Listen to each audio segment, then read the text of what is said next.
Hello बच्चों, this is RG welcoming you on our YouTube channel. हम basically electrochemistry chapter पे हैं and उसमें हम लोग अपनी पिछली क्लास में Kohlrausch law of independent migration of ions तक पढ़ चुके हैं। ये चैप्टर तकरीबन खत्म होने ही वाला है। क्लियर? सो पिछले लेक्चर में हमारे पास कॉलरश का एक बेसिकली पार्ट रह गया था जिसका नाम है एप्लीकेशंस। फाइन। सो आज के लेक्चर में हम लोग एप्लीकेशंस ऑफ कॉलरश लॉ पढ़ने वाले। Clear? So applications of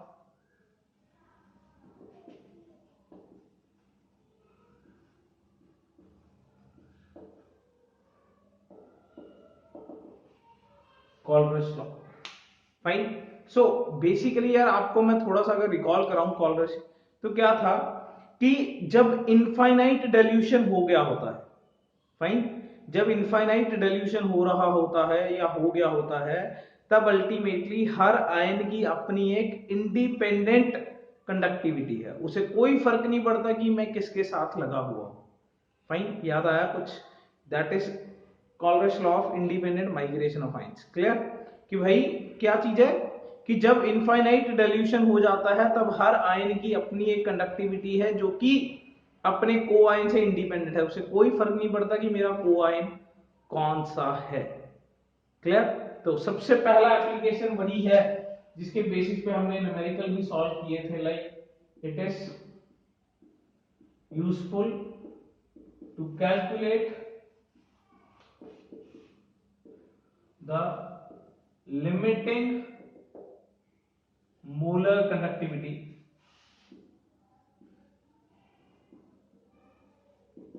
of any electrolyte, यानी कि वीक ऑल्सो, ठीक है ना, of any electrolyte with the help of limiting molar conductivity of strong electrolytes. तो सबसे पहला तो यही फायदा हुआ कॉलरश का, क्या कि भाई किसी भी इलेक्ट्रोलाइट की वैल्यू निकाली जा सकती है ना, किसी भी वीक की स्ट्रॉन्ग से निकाली जा सकती है। जैसे आपको याद होगा कि हमने लैम्बडा एम ऑफ CH3COOH का निकाल लिया था। कहां से? Lambda am not of HCl में lambda am not of CH3COONA डाला एंड इसमें lambda am not of NaCl minus कर दिया। हमने इसके बेसिस पे पिछली क्लास में क्वेश्चन भी किया था। क्लियर? तो ये काफी ज्यादा फेमस चीज है यार। ये एक वीक इलेक्ट्रोलाइट था और स्ट्रॉन्ग वालों की हेल्प से हमने बेसिकली क्या कर लिया था, ये आपको ध्यान ना दे साइन, इसे मैं रिमूव भी कर देता हूं। फाइन। तो स्ट्रॉन्ग वालों की हेल्प से हमने वीक इलेक्ट्रोलाइट का लैम्बडा एम यानी कि मोलर कंडक्टिविटी पर कौन सी एक बात का ध्यान रखना है, लिमिटिंग, ये शब्द जरूर लिखना है। हमने सिर्फ लिमिटिंग मोलर कंडक्टिविटीज निकाली थी, यानी कि the molar conductivities eight infinite dilution जो है हमने इससे निकाल लिया था। क्लियर? चलते हैं सेकेंड पे। सेकेंड एप्लीकेशन की बात करते हैं। यार देखो, बड़ी सिंपल सी बात है। जब हमें यार ये पता ही है कि भाई ये मोलर कंडक्टिविटी जो है किसी भी कंसंट्रेशन पे निकाली जा सकती है। क्लियर? तो इससे हम डिग्री ऑफ डिसोसिएशन कैलकुलेट कर सकते हैं। ठीक है ना यार? जैसे बड़ा सिंपल सा फैक्ट है कि लिमिटिंग मोलर कंडक्टिविटी आ गई। लिमिटिंग मोलर कंडक्टिविटी का मतलब क्या है? जब आपके पास 100% आयंस बन जाए, ठीक है ना। सपोज आपकी कंडक्टिविटी एट एनी कंसंट्रेशन, जब आपके पास 100% आयंस नहीं टूटे थे, तब की वैल्यू है आपके पास, ठीक है ना। क्योंकि सपोज आपके पास एक सोल्यूशन है, ये 100% तो टूटा नहीं हुआ, वीक इलेक्ट्रोलाइट है, इसकी आपको कंडक्टिविटी पता है, प्रैक्टिकली वैल्यू पता है कि इतनी है, और लिमिटिंग आप निकाल सकते हो। ध्यान दीजिए, आपको एक सोल्यूशन जो वीक इलेक्ट्रोलाइट है, इसकी कंडक्टिविटी प्रैक्टिकली पता है कि ये इतनी वैल्यू आ रही है, भाई इसकी कंडक्टिविटी हम प्रैक्टिकली ऑब्जर्व करके निकाल सकते हैं। लिमिटिंग हम इस तरीके से निकाल सकते हैं स्ट्रॉन्ग वालों की हेल्प से। जब एक वीक इलेक्ट्रोलाइट का अब का प्रैक्टिकल कंडक्टिविटी पता है, एंड वो कितनी मैक्सिमम कंडक्टिविटी दे सकता है वो भी पता है। तो अगर हम इन दोनों से देखा जाए तो हम ये निकाल सकते हैं कि वीक इलेक्ट्रोलाइट के अब इस कंडीशन में कितने प्रतिशत आयंस टूटे हुए हैं। फाइन, जैसे एक सिंपल सी एग्जांपल लेते हैं। सपोज इसकी कंडक्टिविटी 60 है, सपोज अब जो कंडक्टिविटी है वो 60 है एंड मैक्सिमम कंडक्टिविटी इसको सॉल्व करके 100 आ रही। सपोज अब जो सॉल्यूशन है उसकी कंडक्टिविटी कितनी है, 60 है एंड मैक्सिमम कंडक्टिविटी 100 आ सकती है। इसका मतलब कितने परसेंट आयंस काम कर रहे हैं? डेफिनेटली 60%। यार जब तुम्हारे 100 नंबर मैक्सिमम आ सकते हैं पर तुम्हारे 60 ही नंबर आए, इसका मतलब तुम 60 का ही पेपर करके आए हो, इजंट इट? क्योंकि अब आयन से गलती तो होने नहीं वाली है ना कि ये आयन कंडक्टिविटी कर सकता था पर ये तो इसने गलती कर दी है, कंडक्टिविटी नहीं कर रहा, ऐसा कुछ तो है नहीं है। फाइन, तो बड़ी सिंपल सी बात है यार कि ये 60 कंडक्टिविटी प्रोड्यूस कर रहा है जबकि 100 कर सकता था। इसका मतलब कितने परसेंट आयंस टूटे? यानी कि 100 के 100% नहीं टूटे हुए, कितने टूटे हुए हैं कि जितनी कंडक्टिविटी कर सकता था या कर रहा है अपॉन कितनी मैक्सिमम कर सकता है। Clear? So basically to calculate the degree of dissociation, to calculate the degree of dissociation. Clear? जैसे बड़ी सिंपल सी बात है कि किसी भी टाइम पे या किसी भी कंसंट्रेशन पे जो कंडक्टिविटी आ रही है वो डेफिनेटली, मैं बात कर रहा हूं मोलर कंडक्टिविटीज की, तो किसी भी कंसंट्रेशन पे हमारे पास लिमिटिंग मोलर कंडक्टिविटी से तो वैल्यू कम ही आएगी। क्यों? बिकॉज लिमिटिंग मोलर कंडक्टिविटी हमारी मैक्सिमम कंडक्टिविटी होती है एंड इस टाइम पे हमारी कंडक्टिविटी कितनी है, 60। तो एट एनी कंसंट्रेशन आपकी जो कंडक्टिविटी है वो लिमिटिंग कंडक्टिविटी से कम ही आएगी। Is that clear? क्योंकि लिमिटिंग मोलर कंडक्टिविटी तो वैसे भी यार मैक्सिमम चीज है कि जब 100% टूट जाएंगे तब इतनी आएगी, यानी कि अब कम टूटे हुए होंगे।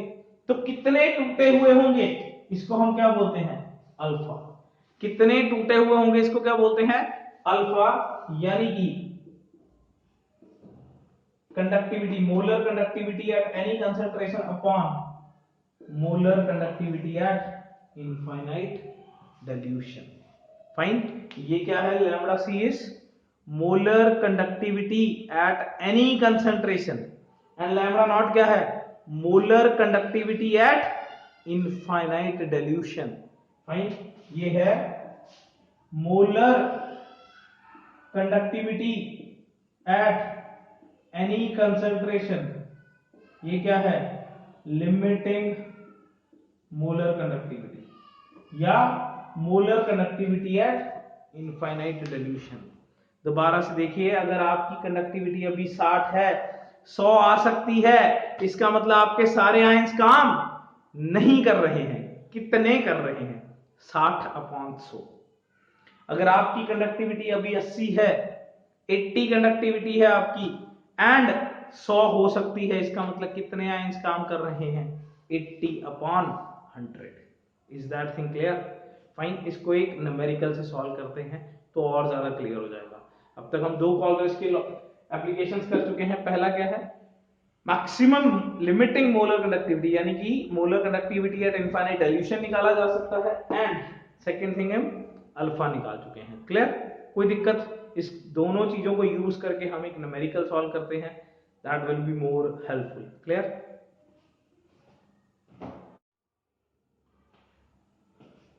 So we have a numerical, the limiting molar conductivities of HCl, CH3, CONA and NaCl, इनकी लिमिटिंग मोलर कंडक्टिविटीज दी हुई हैं। Clear? 425, 90 and 125। Clear? And the molar conductivity of 0.1 molarity acetic acid solution, भाई ये बंदा चाहिए हमें। लो जी, सबसे पहला फायदा तो ये हुआ कि अब हमें इक्वेशन बनाने की जरूरत नहीं है, क्योंकि ये वही बंदा है जिससे हम इक्वेशन पिछले लेक्चर में भी करके हटे थे। अभी के लेक्चर में भी हमने इसी को एज एग्जांपल लिखा था। इन दोनों को ऐड करना होता है, इसको माइनस करके हमारे पास ये तो आ ही जाता है। चलो पहले ये तो कर ही लें, यानी कि limiting molar conductivity of acetic acid तो निकाल ही लें। फाइन, मैं टाइम ना खराब कर, देखो ये दोनों ऐड होने चाहिए, ये माइनस होना चाहिए। क्लियर है ना? तो ये दोनों को ऐड कर लेता हूं सीधे यहाँ पे। 425 plus 90 minus 125, this comes out to be 390, must be mho centimetre square mole inverse. Fine, ये तो मेरे पास limiting molar conductivity of acetic acid आ गया। This is limiting molar conductivity of acetic acid. अब molar conductivity at this polarity is this much, सीधा molar conductivity दिया हुआ है, यानी कि ये मेरे पास लैम्बडा सी दिया हुआ है किसी भी कंसंट्रेशन पे, ठीक है ना। मैं इसको लैम्बडा एम कॉमा सी कर लेता हूं। इसका मतलब क्या है? लिमिट मतलब molar conductivity at any concentration, ठीक है ना। ये क्या है? एम नॉट, यानी कि molar conductivity at infinite dilution. ये मेरे पास दिया हुआ है 7.8 मोह centimetre square mole inverse. Clear है ना? बट ठीक है, अब तो आसानी है यार। इसके बाद क्या डिग्री ऑफ डिसोसिएशन निकालना है। अल्फा क्या होता है? Molar conductivity at any concentration, molar conductivity at infinite dilution. अरे कितना अभी कंडक्टिविटी है इस कंसंट्रेशन पे, कितना कंडक्टिविटी है अपॉन मैक्सिमम कितना हो सकता है। देखो अगर सारे आयन बन जाते तो मैक्सिमम होता, पर सारे बने ही नहीं ना, तो कितने बने यही तो पूछा है। दोबारा बोल रहा हूं, अगर सारे आयन बन जाते तो मैक्सिमम कंडक्टिविटी होती, पर सारे बने ही नहीं ना। कितने बने ये हमें पता चल जाएगा, कितनी कंडक्टिविटी अपॉन कितनी आ सकती है। 7.8 अपॉन 390, 0.02, कोई दिक्कत। फाइन, यानी कि एक्चुअली में 0.02 अल्फा आने का मतलब क्या होता है? एक में से 0.02 मतलब 100 में से 2 हो गया, यानी कि एक्चुअली में से सिर्फ 100 में से 2 ही एसिटिक एसिड के आयंस टूटे थे। बाकी 98 जो एसिटिक एसिड है वो अपनी कंबाइंड स्टेट में पड़े हैं, वो अपने आयंस में आए ही नहीं। अगर वो 100 के 100 आते तो इतनी कंडक्टिविटी करते, इतनी कर रहे हैं क्योंकि पूरे नहीं आए। कितने आए? वो निकल गए। क्लियर? ये था हमारा सेकंड एप्लीकेशन। क्लियर? यहाँ पे कंसंट्रेशन का कोई काम नहीं था फिलहाल, आगे आ सकता है। Let's move to the application number 3, जिसमें कंसंट्रेशन का भी काम आएगा। Clear? Let's have it. So applications में 2 एप्लीकेशन हो चुके हैं।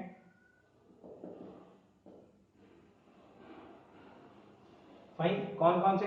किसी भी वीक इलेक्ट्रोलाइट का लिमिटिंग मोलर कंडक्टिविटी निकाला जा सकता है। दूसरा हो चुका है कि हम डिग्री ऑफ डिसोसिएशन एक वीक इलेक्ट्रोलाइट का कैलकुलेट कर सकते हैं, ठीक है ना। फाइन, स्ट्रॉन्ग का तो यार वैसे भी 100% ही होता है ना।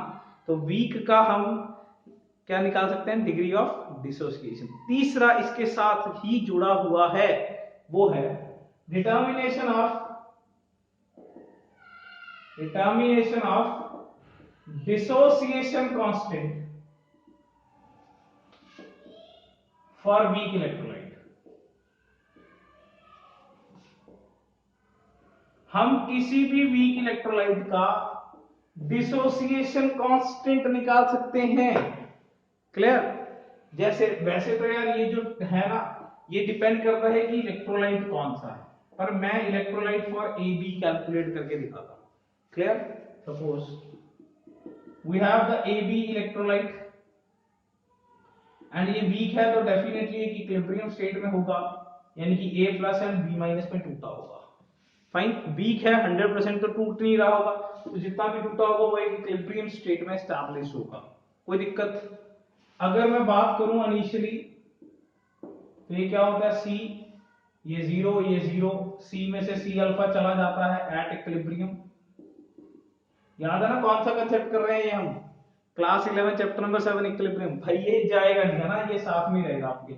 सी अल्फा अगर आप यहाँ पे केसी निकालो, इक्विलिब्रियम पे केसी निकालो, तो क्या आता होता है C alpha upon C minus C alpha which actually comes out to be C alpha square upon 1 minus alpha. Solve कर लेना, याद होगा कईयों को, तो काफियों को याद होगा ये answer. K C is equal to C alpha square upon 1 minus alpha. तो ठीक है ना यार, अगर ये के सी है तो यार अल्फा तो हमने अभी अभी निकाल लिया, अल्फा निकाल लिया तो आ गया केसी भी आ गया। क्लियर? इसका मतलब केसी क्या हुआ, C into lambda C upon lambda naught का square upon 1 minus lambda C upon lambda. Molar है ये, क्लियर है ना, दोनों के यहाँ एम कॉमा सी है या यहाँ पे एम है वो क्लियर है। मैं मोलर कंडक्टिविटी ही ले रहा हूं, इसमें कोई दिक्कत वाली बात नहीं है। तो अगर मैं इसको सॉल्व करूंगा तो ये मेरे पास क्या बन के आ जाएगा, सी, ये इसका स्क्वायर आ गया है, ये नीचे चला गया है, तो ये डेल naught lambda naught lambda C, ये बन गया मेरे पास। Fine, so this is the final. I know the value of molar conductivity in any concentration, मेरे को किसी भी कंसंट्रेशन पे वो पता है। Limiting molar conductivity first application, clear. Concentration मेरे को दी होगी, then I will calculate the KC. आसान शब्दों में, जब मेरे को C alpha square upon 1 minus alpha में अल्फा ही पता है तो फिर भैया मेरे को सब कुछ पता है। यानी कि अब वैसे हम क्वेश्चन करेंगे नहीं, इसके बाद कर लेंगे फोर्थ एप्लीकेशन के बाद, पर आप पिछले क्वेश्चन में ऐड कर सकते हो। जो मेरा पिछला ही क्वेश्चन था उसमें आप डिसोसिएशन तो निकाल ही चुके हो, डिसोसिएशन कांस्टेंट निकाल लो। मैं अगर हल करूं प्रीवियस क्वेश्चन में, फाइन, प्रीवियस क्वेश्चन में अगर मेरे को ये निकालना होता तो सी दिया हुआ था उसमें 0.1, याद है ना। अल्फा मेरे पास कितना आ गया था 0.02 का स्क्वायर अपॉन 1 माइनस 0.02। नीचे तो 1 माइनस 0.02 1 ही आ गया, ये तो कोई दिक्कत नहीं है, इसको हम निगलेक्ट कर लेते हैं, तो ये आंसर आ जाता। क्लियर? कितना आंसर आ जाता, दिस इज 10⁻⁻1 10⁻⁻5 4 इंटू 10⁻⁻5, ये आंसर आ जाता। क्लियर? बिना क्वेश्चन के क्वेश्चन कर लिया हमने, फाइन। तो चाहे तो आप पिछले वाले क्वेश्चन में सारा का सारा लिख सकते हो, also calculate the dissociation constant. लो जी, ये आ गया dissociation constant KC. Fine, so KC क्या है, C alpha square upon 1 minus alpha. 1 minus alpha is always written as 1, इसको हम ज्यादातर 1 ले लेते हैं पर वी कैलकुलेट, तो केसी क्या होता है सी अल्फा स्क्वायर। नहीं तो इसमें पुट कर लेना, जिसमें तुम्हारी इच्छा पुट कर लेना, इसमें तुम्हारी इच्छा, इसमें तुम्हारी इच्छा, इसमें तुम्हारी इच्छा, जिसमें मर्जी तुम्हारी इच्छा है भाई कर लेना। आंसर मस्ट बी आना चाहिए बस, ठीक है ना, आंसर मस्ट बी देयर, कोई दिक्कत। क्लियर? मूव करते हैं एप्लीकेशन नंबर 4, कॉलरेज का application number. So point number 4, to determine solubility and solubility product of sparingly soluble salts।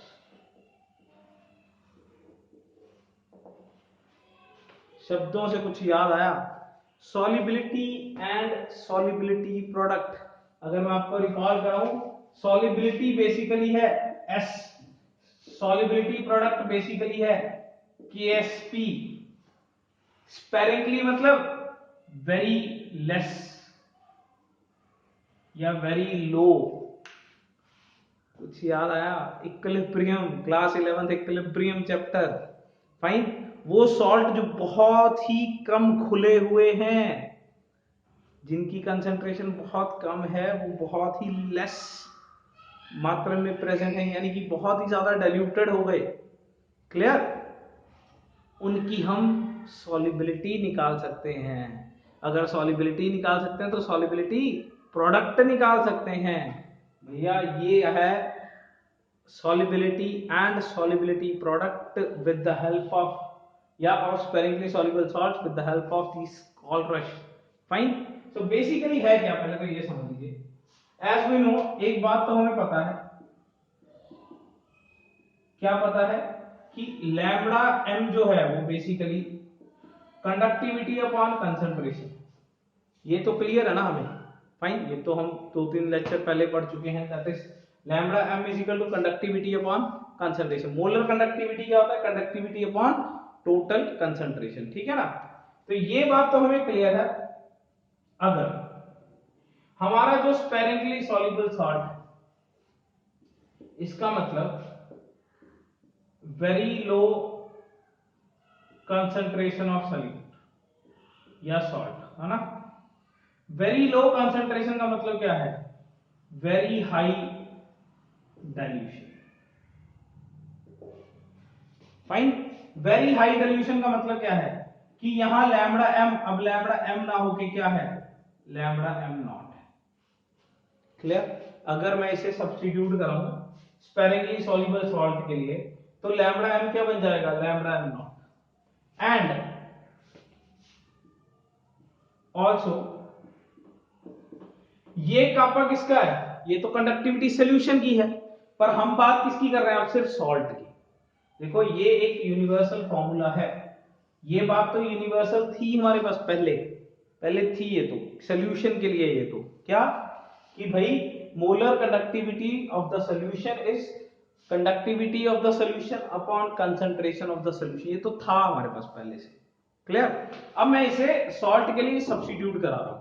क्या सब्स्टिट्यूट करा रहा हूं कि मेरे पास अगर सॉल्ट बहुत ही कम सॉल्युबल है, बहुत कम सॉल्युबल का मतलब है ये बहुत ही ज्यादा डाइल्यूटेड है, बहुत ही ज्यादा डाइल्यूटेड का मतलब है कि मैं लैम्बडा एम को लैम्बडा एम नॉट पुट कर सकता हूं, ठीक है ना। एंड कापा मैं अगर सॉल्ट का पुट कर दूं, यानी कि कापा जो है मैं उसे सॉल्ट का पुट करूं, अगर मेरे पास ये सोल्यूशन का दिया हुआ है, अगर मेरे पास ये सोल्यूशन का दिया हुआ है, तो मैं सोल्यूशन में से जो भी वाटर का या सॉल्वेंट का कंडक्टिविटी है उसे मैं कर दूं माइनस। ये बात समझ आ रही है? देखो मैं यहां लैम्बडा एम को लैम्बडा एम नॉट पुट कर दूंगा, क्यों? वो तो आसान है। द रीजन इज मेरा सॉल्ट बहुत ही कम सॉल्युबल है, मेरा सॉल्ट सॉल्युबल कम है, इसका मतलब बहुत ही ज्यादा डाइल्यूटेड है, तो ये लैम्बडा एम तो लैम्बडा एम नॉट बन जाएगा। पर अगर मैं इसे सॉल्ट के लिए ही करा रहा हूं तो ये कापा सॉल्ट का आना चाहिए। देखो if this is for salt, तो ये भी सॉल्ट होना चाहिए, ये भी सॉल्ट होना चाहिए, फाइन। अब समझ लो ये तीनों सॉल्ट होने चाहिए, तो ये तो सॉल्ट के लिए आ गया, ये सॉल्ट के लिए आ गया, ये एंड कंसंट्रेशन किसकी आ जाएगी? सॉल्ट की। इसका मतलब मेरे पास फाइनल फॉर्मूला बन गया है, concentration of salt is equal to kappa of salt upon lambda m naught and concentration of salt, कितना सोल्यूशन में सॉल्ट प्रेजेंट है, यही मतलब हुआ ना। कंसंट्रेशन ऑफ सॉल्ट का मतलब क्या हुआ? सोल्यूशन में कितना सॉल्ट प्रेजेंट है, उसे हम सॉल्युबिलिटी ऑफ सॉल्ट ही तो बोलेंगे, solubility of salt, kappa of salt upon lambda. So ये मेरे पास फाइनली निकल के आ गया। Is that thing clear? ये मेरे पास फाइनली चीज निकल के आ गई है। Solubility of salt is cup of salt upon lambda am not. दोबारा देख लीजिए कैसे आया है। ये एक यूनिवर्सल फॉर्मूला था हमारे पास पहले जो सॉल्व हुआ था, पर अब मैं तीनों को सॉल्ट के लिए सब्स्टिट्यूट कराऊंगा। पहले इस पे देखते हैं। अगर ये सॉल्ट के लिए मान लिया जाए तो यार बड़ी सिंपल सी बात है, सॉल्ट की कंसंट्रेशन कम है, कंसंट्रेशन कम मतलब डाइल्यूशन ज्यादा मतलब बहुत ज्यादा मतलब इनफाइनाइट डाइल्यूशन मतलब लैम्बडा एम नॉट बन गया ये तो बन गया। अब इस पे आ जाओ। कप्पा पहले सॉल्यूशन का था, अब सॉल्ट का है। सॉल्ट मतलब सॉल्यूशन में से सॉल्वेंट माइनस करो, यही बात हुई ना। अब सिर्फ सॉल्ट का चाहिए, मतलब सॉल्यूशन में से सॉल्वेंट माइनस कर दो, ये करा, सॉल्यूशन में से पानी गया ना, तो ये कप्पा ऑफ सॉल्ट रहेगा, यानी कि सॉल्यूशन में से पानी का माइनस करके लगाएंगे। क्लियर? अब ये आ गया सॉल्ट के लिए यार, तो ये तो कंसंट्रेशन किसकी रह जाएगी? सॉल्ट की। अब यार सॉल्यूशन में सॉल्ट की कंसंट्रेशन कितनी है, इसका मतलब सॉल्यूशन में सॉल्ट कितना सॉल्युबल है, निकल गया। सॉल्युबिलिटी ही तो निकालनी थी, एंड अगर सॉल्युबिलिटी निकल सकती है तो KSP तो निकल ही सकता है। फाइन, KSP तो सॉल्युबिलिटी के ऊपर ही डिपेंड करता है ना। जैसे AB इलेक्ट्रोलाइट के लिए देखो A+ एंड B- में टूटता है, इसकी सॉल्युबिलिटी S, इसकी S, इन दोनों का प्रोडक्ट ही तो करना होता है, तो KSP क्या होता है S²। KSP तो आसान है, KSP में तो कुछ नहीं है, आप तो सॉल्युबिलिटी समझिए सिर्फ। इसमें जब वैल्यू सब्स्टिट्यूट कराई λm नॉट बन गया, कापा सॉल्ट के लिए, कंसंट्रेशन भी सॉल्ट के लिए। सॉल्ट की कंसंट्रेशन मतलब एक्चुअली में सोल्यूशन में कितना सॉल्ट है, सोल्यूशन में कितना सॉल्ट है मतलब सोल्यूशन में सॉल्ट कितना घुला हुआ है, घुला हुआ मतलब आ गया सॉल्व होके, यही तो आ गया। अब इसकी सॉल्युबिलिटी अगर S है, इसकी S है, तो ये S²। KSP तो आसान है, KSP में तो कोई दिक्कत नहीं है, क्लियर। KSP तो वही है जैसे KC नहीं किया था वैसे KSP होता है। फाइन, ये हो गया डन। एक क्वेश्चन के जरिए हम इस चीज को समझ के देखते हैं, let's have it. So here we have calculate the solubility, S निकालना है, सॉल्युबिलिटी प्रोडक्ट यानी कि KSP निकालना है ऑफ दिस। फाइन, पहले तो हमें इसका KSP भी सॉल्व करना पड़ेगा ना, मतलब कि वो कैसे, किस इलेक्ट्रोलाइट फॉर्म में, किस आयनिक फॉर्म में ये टूट रहा है, तो जगह काफी चाहिए होगी अपने को। In water at 25 degree Celsius, अगर इसका λm दिया हुआ देखो, and the conductivity of saturated solution and water, वही आ गया, यानी कि सॉल्यूशन की कंडक्टिविटी और पानी की कंडक्टिविटी दी हुई है, सॉल्ट की लेनी पड़ेगी पहले, तो कापा ऑफ सॉल्ट ही निकाल लेते हैं, kappa of solution minus kappa of water, तो ये तो 2.06 इंटू 10⁻⁻6 माइनस 4.1 इंटू 10⁻⁻7, ये आ गया है 20.6 into 10⁻⁻7, 4.1 20.6 1.65 into 10⁻⁻6 semen centimetre inverse. भाई ये तो कापा ऑफ सॉल्ट आ गया, और क्या दिया हुआ है, λm दिया हुआ है। सोचिए कापा और λm, अभी अभी क्या किया था हमने, solubility is kappa upon λm, यानी कि ये हमारे पास क्या आ गया, सॉल्युबिलिटी S सॉल्व होके आ गया है कापा अपॉन λm। क्लियर, कितना आया देखो, 1.65 इंटू 10⁻⁻6 अपॉन λm कितना है देखो 616। यूनिट्स ध्यान रखेंगे, सीमन सेंटीमीटर इनवर्स है, यहाँ पे semen centimetre square mole inverse है, ठीक है ना। तो अल्टीमेटली इसको सॉल्व कर लेंगे, लीजिए मैं थोड़ा सा सॉल्व कर लेता हूं इसको कैलकुलेटर पे। This is 2.678 into 10 raised to power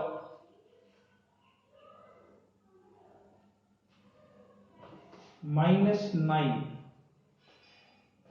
और यूनिट बन गया है मोल पर सेंटीमीटर -3, मोल पर ml बन गया है, ठीक है ना। पर यार मोलैरिटी में ले लेते हैं, मोल पर लीटर में, तो ये अल्टीमेटली 2.678 इंटू 10⁻⁻6 मोलैरिटी है, ठीक है ना। मोल पर लीटर में ले लिया, 10⁻⁻9 को 10⁻⁻6 में कर लिया, क्लियर। अब देखो निकालनी है KSP, ये तो आसान था, सॉल्युबिलिटी सीधा फॉर्मूला पुट करना है, ये ध्यान रखना है कि सॉल्ट की ही कंडक्टिविटी लेनी है, क्लियर। अब देखो पहले तो ना इसको तोड़ के देखना पड़ेगा, FeCl6 ये चीज, फाइन, ये यहां आना चाहिए, क्लियर, ये यहां से लिखा हुआ है, फाइन। इनको यार वैसे तो पता है क्या है कि ये मतलब चैप्टर नंबर 9 कोऑर्डिनेशन कंपाउंड का पार्ट है, इसको अगर आयंस में तोड़ते हैं ना ये ऐसे बनता है, कॉपर जो है वो +2 आयन बनेगा, एंड ये बेसिकली बनेगा 2FeCl6 -4, इस तरीके से, क्लियर। मतलब ये आयंस तोड़ने आ जाएंगे, ये कॉम्प्लेक्स कंपाउंड है एक्चुअली में, this is a complex coordination compound, clear. पर अगर हम देखें, हमें तो सिर्फ इस बात से मतलब है कि आयन कितने बनेंगे, वो आप यहां से भी सोच सकते थे, ये सारी चीज एक होती है, ये अलग है, ये 2 हो गया, ये 1 हो गया, तो ये S आ गया, और ये अगर हम बैलेंस करें यहाँ 2 आना चाहिए, ये 2s हो गया क्योंकि ये 2 है और ये अकेला है तो s होगा। क्लियर? अगर हम इसको देखें ये 2s बन गया और ये क्या बन गया s। ksp क्या होता है 2s का स्क्वायर। क्लियर है ना? ksp इक्विलिब्रियम वाला ही है, दिस इज s, तो ये बन गया है 4s। आइंस देखने होते हैं हमें, तो ksp के लिए सिर्फ वी ओनली रिक्वायर्ड आइंस। तो ये 2 कोबाल्ट आयन है, ये कॉम्प्लेक्स आयन है, ये 2s बन गया और ये s 2s का square upon into s 4s cube. बस फिर और क्या है, ये s यहां पुट कर देना, अनकट का आंसर। कोई भी दिक्कत तो इस आंसर को कमेंट सेक्शन में लिखना कि क्या आंसर है। So basically we are done with the applications of Kohlrausch, ठीक है ना? सो 4 प्रॉपर्टीज थी। पहली क्या, हम किसी भी वीक इलेक्ट्रोलाइट का लिमिटिंग मोलर कंडक्टिविटी निकाल सकते हैं। सेकेंड थिंग, हम वीक इलेक्ट्रोलाइट्स का डिग्री ऑफ डिसोसिएशन कैलकुलेट कर सकते हैं। एंड थर्ड, उसकी हेल्प से हम इनका डिसोसिएशन कांस्टेंट निकाल सकते हैं। And fourth but not the least is solubility and solubility product निकाल सकते हैं, कोई भी दिक्कत। क्लियर? तो टिल देन पढ़ते रहिए, ये लगभग चैप्टर खत्म होने वाला है, ठीक है ना? इसमें एक ही topic conductivity titrations and cells and batteries रह गया है। Fine, so this chapter is gonna end soon. तो पढ़ते रहिए, best of luck, thank you so much.